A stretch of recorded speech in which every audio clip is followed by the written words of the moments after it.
What if one glance was enough to freeze your body in stone forever?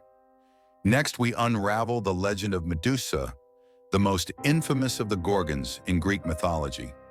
You'll learn who she was, how she became a monster, and why her curse still haunts us today. And stay until the end, because the most chilling truth about Medusa is not her deadly gaze, but the tragedy that made her what she became. If you, like me, feel drawn to the myths where beauty twists into horror, subscribe to this channel and turn on notifications. And when we finish, tell me in the comments, do you see Medusa as villain or victim? Who was Medusa before she became a monster? Medusa was not always a creature of terror. In some myths, she was a beautiful mortal woman, admired for her flowing hair and striking appearance. But her beauty drew the attention of gods, and with it, her downfall. According to Ovid's Metamorphoses, Medusa was cursed by the goddess Athena. After desecration in Athena's temple, the goddess transformed her into a Gorgon, snakes for hair, glowing eyes, and a face so horrifying that one glance turned any mortal to stone. Unlike her immortal sisters, Stheno and Euryale, Medusa was mortal. She could be killed, but while she lived, she was both victim and predator, cursed to live in isolation and feared by all. What did she look like after the curse? Medusa's form was monstrous.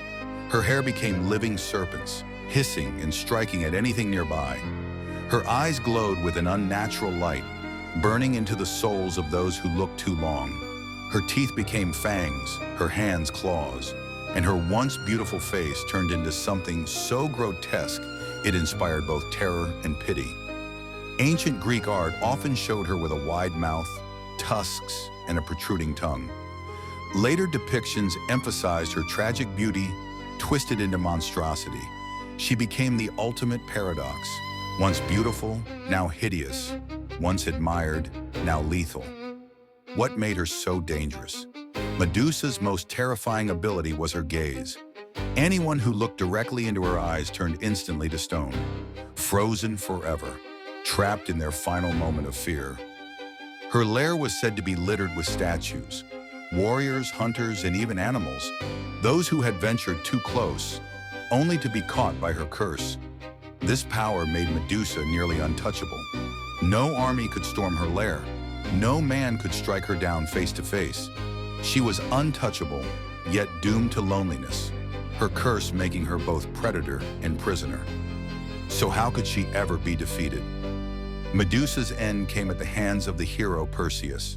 Sent on an impossible quest to bring back her head, Perseus sought divine aid. The gods armed him with winged sandals, a sword, and most importantly, a polished shield, gifted by Athena. When he entered Medusa's lair, Perseus never looked at her directly. Instead, he watched her reflection in the shield, creeping closer as the snakes hissed and writhed. In one swift stroke, he severed her head. Even in death, her power remained. From her blood sprang two beings, Pegasus, the winged horse, and Chrysaor, a warrior. Perseus carried her head with him, using it as a weapon to petrify enemies long after her body lay lifeless. But what does Medusa truly represent? Medusa's legend is more than a monster story. She embodies fear, beauty, and punishment all at once. To some, she was a warning against arrogance and desire.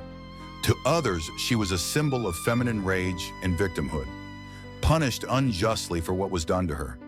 Her power over men, her ability to turn the gaze back on those who looked at her, has made her a complex figure for centuries. She is monster and victim, weapon and warning. This duality is what makes her terrifying. She is not simply evil, she is cursed, and her curse makes her deadly. Why does Medusa's story still haunt us today? The legend of Medusa endures because it speaks to primal fears. The fear of the unknown, the fear of being powerless, the fear of being punished for beauty, desire, or simply being seen. Even now, Medusa's image is iconic. Her head appears on shields, temples, and even modern fashion, as both a warning and a symbol of power. She represents terror, but also survival. She is the cursed and the curse itself, and perhaps that's why her story still unsettles us.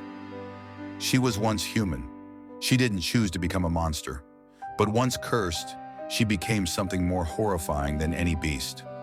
A reminder that fate can twist beauty into nightmare. Medusa terrifies not just because of her gaze, but because she was once human, turned into something inescapably deadly. Medusa is not only a monster of Greek myth, she is a tragedy given scales and fangs, a figure cursed by the gods and remembered as the woman whose eyes could stop time itself. So if you ever wander ruins and see statues frozen in fear, remember, they may not have been carved. They may have been victims. If you want more journeys into the myths where gods and monsters cross into horror, subscribe now, leave a like, and tell me in the comments, was Medusa justice or cruelty?